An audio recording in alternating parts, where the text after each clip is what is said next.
Bismillahirrahmanirrahim. Assalamualaikum warahmatullahi wabarakatuh. Halo semuanya, bagaimana kabar kalian hari ini? Mudah-mudahan senantiasa baik ya. Hari ini kita bertemu lagi dalam pembelajaran PPKN. Dan yang akan kita bahas hari ini adalah tentang pengertian hak, kewajiban, dan tanggung jawab. Nah, ketika kelas 5 kalian telah mempelajari materi ini, yaitu tentang hak, kewajiban, dan tanggung jawab. Nah, ada yang masih ingat pengertian dari masing-masing ini? Oke, mari kita bahas bersama-sama. Secara sederhana, hak dapat diartikan sebagai sesuatu yang harus kita peroleh atau harus kita miliki, terutama setelah kita melaksanakan sebuah kewajiban. Contoh sederhana dari hak, misal seperti ini. Kalian sebagai pelajar, hak kalian adalah mendapatkan materi pelajaran. Maka tidak boleh ada yang menghalangi atau misalkan melarang kalian untuk mendapatkan pelajaran dari guru kalian. Selanjutnya adalah kewajiban. Apa itu kewajiban? Oke. Kewajiban secara sederhana dapat diartikan sebagai sesuatu yang harus kita lakukan dengan penuh kesadaran, terutama kaitannya dengan setelah kita mendapatkan hak. Contoh yang paling mudah adalah kita sebagai pelajar, hak kita adalah mendapatkan pembelajaran. Nah, setelah kita mendapatkan hak tersebut, maka kita juga harus melaksanakan kewajiban. Apa kewajiban kita sebagai pelajar? Yaitu belajar dengan baik dan juga mengerjakan setiap tugas dengan tepat waktu dan disiplin. Selanjutnya adalah tanggung jawab. Apa itu tanggung jawab? Oke, tanggung jawab dapat diartikan sebagai sebuah sikap ketika melaksanakan sebuah tugas dengan penuh kesadaran dan keikhlasan. Contoh yang paling mudah, penerapan tanggung jawab dalam kehidupan sehari-hari. Misal, kalian sebagai pelajar ketika melaksanakan kewajiban, contohnya mengerjakan tugas, maka lakukan tugas itu dengan senang hati dan penuh kesadaran serta keikhlasan. Itu yang disebut dengan sikap tanggung jawab. Selanjutnya, mari kita lanjutkan pada pembahasan mengenai pelaksanaan hak sebagai warga negara. Dalam kehidupan sehari-hari, tentunya kita tidak akan pernah terlepas dari yang namanya hak, kewajiban, serta tanggung jawab. Maka, ada beberapa hal mengenai hak yang perlu kita pahami dalam kaitannya kita sebagai warga negara. Silahkan diperhatikan. Yang pertama adalah hak menganut agama. Dalam Undang-Undang Dasar 1945, Pasal 28E ayat 1, dijelaskan bahwa setiap orang bebas memeluk agama dan beribadah menurut agamanya, memilih pendidikan dan pengajaran, memilih pekerjaan, memilih kewarganegaraan, memilih tempat tinggal di wilayah negara dan meninggalkannya, serta berhak kembali. Nah, dari pasal ini, kita dapat memahami bahwa salah satu aspek hak yang dapat kita miliki sebagai warga negara adalah menganut dan menjalankan agama sesuai kepercayaan masing-masing. Nah, sehingga kita sebagai warga negara Indonesia tidak perlu khawatir ketika kita melaksanakan dan menjalankan kegiatan beragama kita secara bebas dan juga terbuka. Dalam menjalankan dan memeluk agama kita masing-masing, tentunya kita akan dilindungi oleh undang-undang. Kurang lebih ada 2 undang-undang yang dapat kita pahami mengenai kebebasan kita dalam menganut agama. Yang pertama adalah Undang-Undang Dasar 1945, Pasal 28E ayat 2. Di sana dijelaskan bahwa setiap orang berhak atas kebebasan meyakini kepercayaan, menyatakan pikiran dan sikap sesuai dengan hati nuraninya. Kemudian yang kedua adalah Undang-Undang Dasar 1945, Pasal 28 ayat 2. Di sana dijelaskan bahwa negara menjamin kemerdekaan tiap-tiap penduduk untuk memeluk agamanya masing-masing dan untuk beribadah menurut agama dan kepercayaannya itu. Nah, dari kedua pasal tersebut, kita dapat memahami bahwa semua warga negara, khususnya negara Indonesia, memiliki hak untuk memilih atau menentukan agama atau kepercayaan masing-masing sesuai dengan apa yang diyakini sepanjang tidak merugikan orang lain. Oleh karena itu, kita tidak bisa memaksa seseorang untuk menganut kepercayaan yang kita miliki. begitupun orang lain tidak dapat memaksa kita untuk mengikuti kepercayaan mereka dan juga kepercayaan yang lainnya.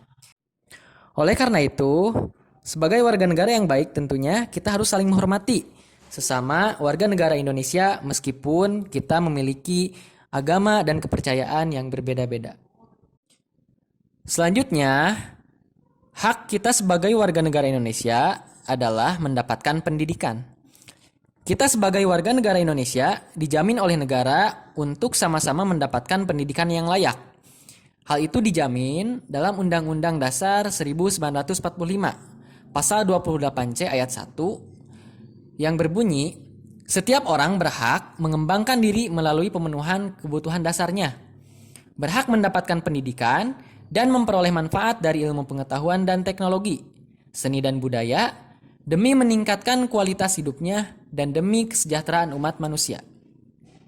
Kemudian yang kedua, kita dijamin juga dalam Undang-Undang Dasar 1945 Pasal 31 ayat 1. Di sana dinyatakan secara jelas bahwa setiap warga negara berhak mendapatkan pendidikan. Dari kedua pasal tersebut dapat dipahami bahwa kita sebagai warga negara Indonesia dijamin oleh negara untuk mendapatkan pendidikan yang layak dan merata. Sehingga negara senantiasa membuat program-program agar pendidikan itu dapat tersalurkan ke setiap wilayah. Salah satunya adalah dengan mengadakan program wajib belajar 12 tahun agar semua anak Indonesia mendapatkan pendidikan. Selanjutnya adalah hak untuk menyampaikan pendapat. Kita selaku warga negara Indonesia berhak untuk menyampaikan pendapat secara lisan maupun tulisan, baik itu kepada pemerintah maupun kepada lembaga lainnya. Hanya saja, tata cara penyampaian pendapat ini tentunya tidak bisa semena-mena. Tata cara penyampaian pendapat, terutama ketika menyampaikan pendapat di depan umum, ini diatur oleh peraturan yang berlaku. Tujuannya agar suasana tetap tertib dan tidak mengganggu hak orang lain. Dasar hukum atau undang-undang yang mengatur terkait hak menyuarakan pendapat warga negara terdapat dalam Undang-Undang Dasar 1945, Pasal 28E ayat 3. Kurang lebih berbunyi, setiap orang berhak atas kebebasan berserikat, berkumpul, dan mengeluarkan pendapat. Nah, dari pasal tersebut, kita dapat memahami bahwa selaku warga Indonesia, kita memiliki hak yang sama di hadapan pemerintah maupun hukum. Bahwa kita semua memiliki kebebasan untuk berserikat, berkumpul, serta untuk mengeluarkan pendapat, baik dalam tataran ruang lingkup yang kecil maupun di hadapan umum. Kemudian, kita sebagai warga negara Indonesia memiliki hak yang sama, yaitu untuk memperoleh pekerjaan dan imbalan. Manusia secara umum tentunya perlu bekerja agar mendapatkan upah atau uang untuk melangsungkan kehidupannya. Oleh karena itu, negara mengatur hak warganya agar mendapatkan pekerjaan dan imbalan yang layak. Sehingga hal tersebut diatur dalam Undang-Undang 1945, antara lain sebagai berikut. Yang pertama, ada pada Undang-Undang Dasar 1945 Pasal 27 ayat 2. Di sana dijelaskan bahwa tiap-tiap warga negara berhak atas pekerjaan dan penghidupan yang layak bagi kemanusiaan. Kemudian, pada pasal selanjutnya, yaitu pada Undang-Undang Dasar 1945 Pasal 28D ayat 2, dijelaskan bahwa setiap orang berhak untuk bekerja serta mendapat imbalan dan perlakuan yang adil dan layak dalam hubungan kerja. Dari kedua pasal tersebut, kita dapat memahami bahwa warga negara memiliki hak untuk bekerja sesuai dengan kemampuan dan ilmu pengetahuan yang dimilikinya. Warga negara yang telah bekerja juga berhak mendapatkan imbalan atau upah sesuai dengan ketentuan dan kesepakatan yang telah disepakati bersama. Selanjutnya, sebagai warga negara, kita juga berhak memiliki kedudukan yang sama di hadapan hukum. Setiap warga negara memiliki hak yang sama di hadapan hukum. Hal ini tercantum dalam Undang-Undang Dasar 1945, tepatnya pada pasal 28D ayat 1, yang berbunyi, setiap orang berhak atas pengakuan, jaminan, kehidupan, dan kepastian hukum yang adil, serta perlakuan yang sama di hadapan hukum. Dari pasal tersebut, dapat kita pahami bahwa negara akan memberikan jaminan kepada setiap warga negaranya agar mendapatkan perlakuan yang sama dan adil ketika berhadapan dengan hukum.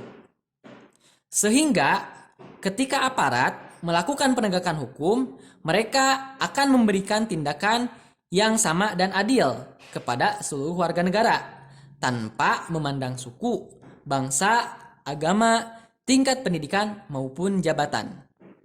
Nah, cukup sekian saja untuk hari ini. Mudah-mudahan bermanfaat dan juga dapat dipahami ya. Apabila ada hal-hal yang masih belum dipahami dan ingin ditanyakan, silakan langsung hubungi guru kelas masing-masing. Terima kasih atas perhatiannya. Wassalamualaikum warahmatullahi wabarakatuh.